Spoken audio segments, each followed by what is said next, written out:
Friends, hey, what's happening? What's shaking? What's going on? Well, this is Andy coming to you again from here at the Warwick HQ in Germany, and I'm totally stoked to be here. Today, I'm going to tell you all about the all-new and vastly improved RockBass Streamer Standard. The entire RockBass range has undergone a complete transformation, a complete upgrade in quality, in contouring, in fret material, and the way that the frets are installed. We're going to go into all the details of all the incredible improvements, and we're going to hear how it sounds, and I'll tell you all about it. Let's get started.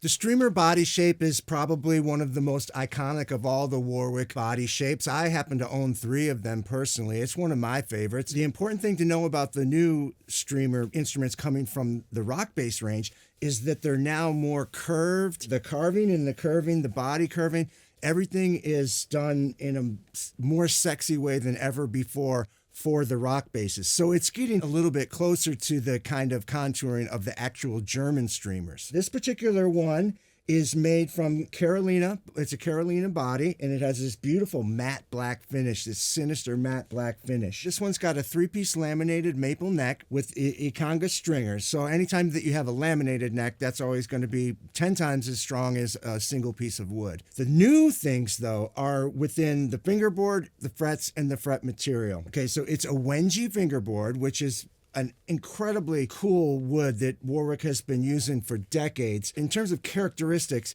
it's kind of like a cross between rosewood and maple. It has the brightness and the clarity and the articulation of maple, but it has the warmth and the soulfulness of a brown rosewood. So it's kind of right in the middle. That's how I would describe wenge. New for the RockBasses is the fret material.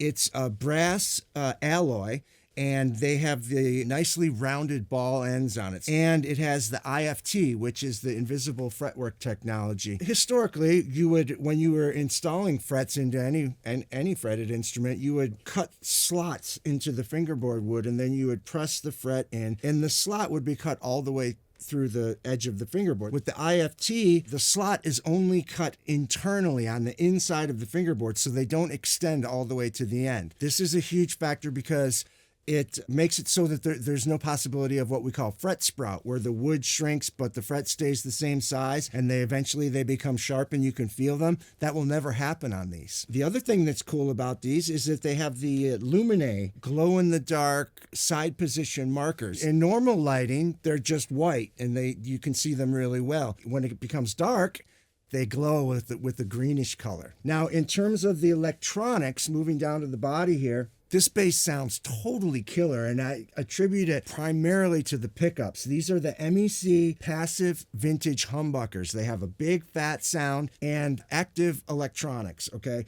You have a volume control, a blend control, an active treble, and an active bass control. The important thing to know about the active controls is that they are boost cut, which is a really cool feature because you can boost active treble or cut the treble. I love that because sometimes I like to roll the high end off. You know, I like to have an old school kind of warm, soulful sound. And by being able to cut that treble a little bit, it's really, really cool. The other thing is that on the inside of the instrument, in the electronics cavity, it's completely shielded. It's copper shielded, and so is the back of the cover. We'll look at that in a little while. We'll show some close-ups. So it's completely dead quiet. There's something also in this package of improvements, and that is how the pickups themselves are mounted. Well, traditionally, that would be done with just like pointed wood screws going into the wood on the inside of the body. Well, some years ago they started evolving that and turning it into an actual machine screw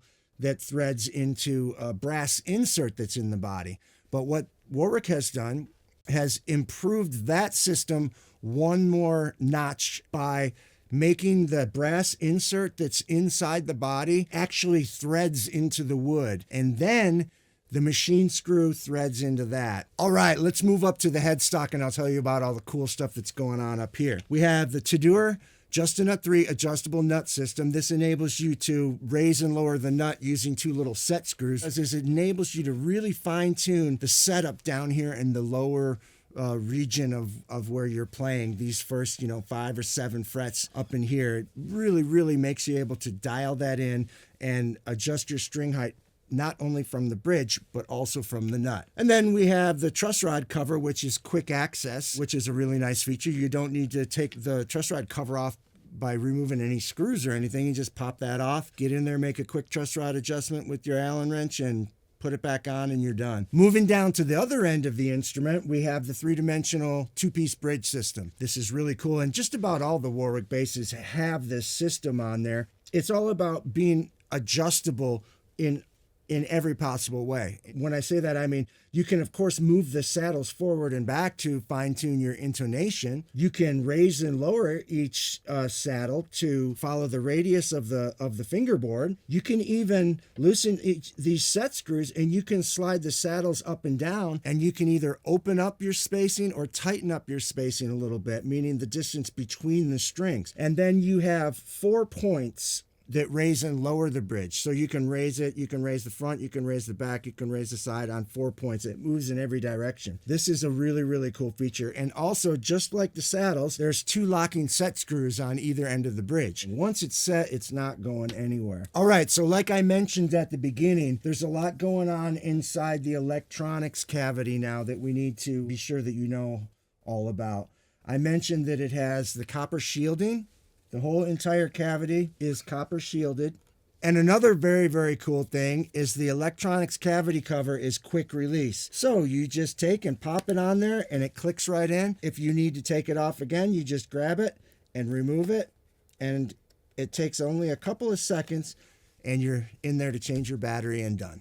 While I have it turned around, let's talk about some of the really cool and very important features of the whole neck joint thing that's going on here. First of all, you have 4 recessed bolts, so so it's smooth. When you go to playing and your hand comes up here and you're playing high on the neck, it contributes to this whole thing being very smooth down here. And then you have these nice rounded beveled edges on the cutaway. So that also contributes to it being comfortable, the transition being comfortable from neck to body. So when you come up to play high, it feels real nice in your hand. All right, let's get into some playing examples and I'll let you hear how this really cool bass sounds. But first, I want to tell you how we're actually recording it so you'll know. I'm playing through the Warwick Gnome iPro 600 head into a pair of the Warwick Gnome cabinets, and we have it mic'd and we have a DI signal. So we'll blend both the mic signal and the DI and get the best possible representation of what the instrument sounds. And incidentally, I should mention this, is that the EQ on the amplifier is all at noon. All right, here we go. The thing that I love about this bass the most is that it has what I call the universal sound, meaning it has one sound setting that I can adjust it to and I can do all my stuff. As a player, that's always kind of what I'm looking for. And with this instrument, I put it with the blend control right in the middle, or slightly rolled forward or slightly rolled back. However, for this example, it's going to be right in the middle. And then I just take the active treble control and the active bass control, and I boost them slightly past the center indent, between 5%, 5 to 10%. Check this out. I'm able to have...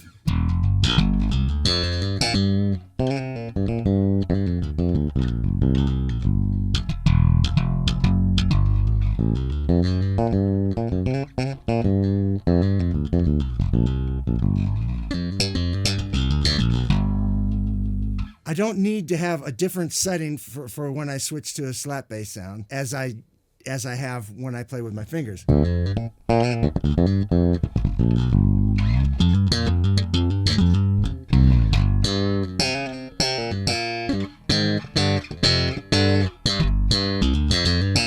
Same thing with like harmonics.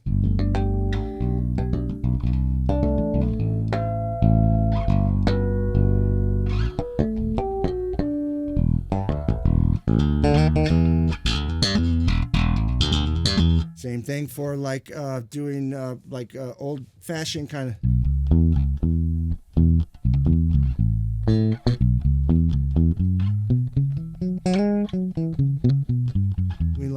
old-fashioned palm muting and having a warm, round kind of sound. It's the universal sound. I can get everything I need with that one sound. All right, cool. Here we go. I'm going to go to the bridge pickup and show you what this thing sounds like, going for the kind of burpy rear pickup, Jaco Pastorius, articulate, rear pickup kind of vibe. I have the treble cut, the active treble cut about 25%. I have the active bass boosted about 20%, and I'm just on this the back pickup.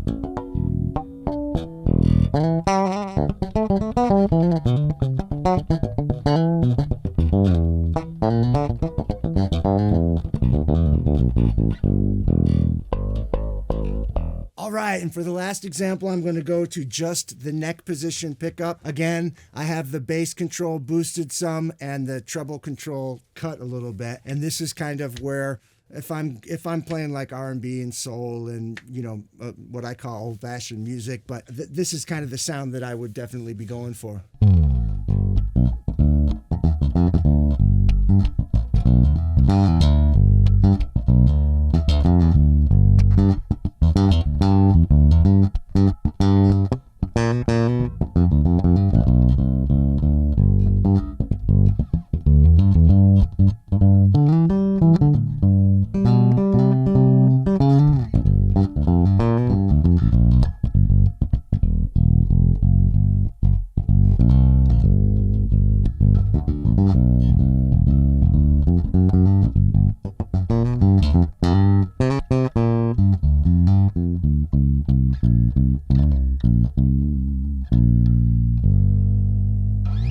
All right, well, I've had a blast making this demo video. This bass is cool, and this is the most affordable of them all, and I think that it's like, I would take it out on a gig tonight. When I make these demos, my enthusiasm shows through, and it's genuine, but you need to go out and try them for yourself. You need to go to a dealer nearby that sells these instruments and put them in your hands, and you be the judge of whether you're as enthusiastic about it as I am. I think you will be. One thing that you need to know is that this particular model is available in 4 and 5 string, right and left-handed, fretted and fretless. So there's a lot of different options for a lot of different types of players. Regarding color options, this one is in the satin black, which looks totally killer in my opinion, but it's also available in a variety of other colors. There's definitely going to be something for everybody. I hope this video's been informative for you. I hope you've enjoyed it. Thank you so much for watching it. Thank you for watching all the videos. If you like it, like and subscribe, and definitely share with all of your friends. All right, friends, we'll see you next time. Peace.